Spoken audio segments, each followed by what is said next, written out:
黑人男孩考上了心仪的大学，开心地向路边的警察比了一个手势，可警察却误以为他在竖中指挑衅，拉起警报便追了上去。男孩看到身后的警车，便立刻停了下来。警察要求男孩出示驾照，可就在男孩转身取驾照的时候，警察又误以为他在掏枪。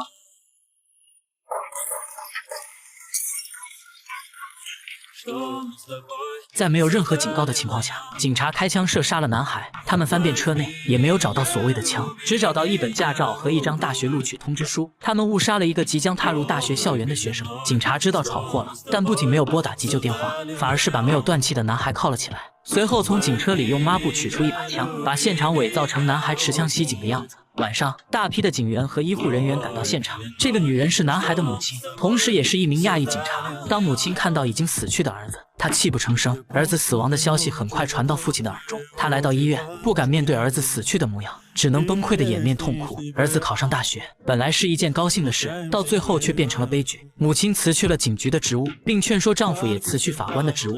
我已经辞职了。 We can both live off this. 你也要辞掉。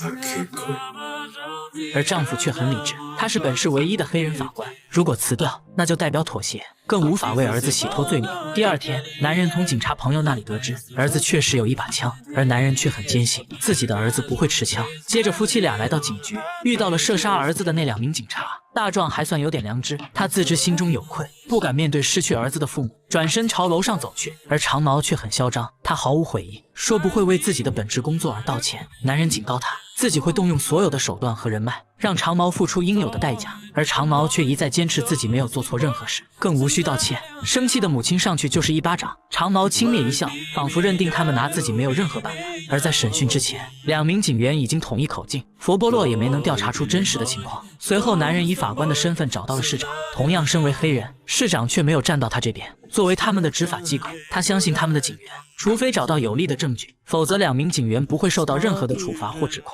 为了安抚男人，他们仅仅给男人提供了一笔赔偿金。男人当场回绝，既然没有人为他主持公道，那他就用自己的方式为儿子复仇。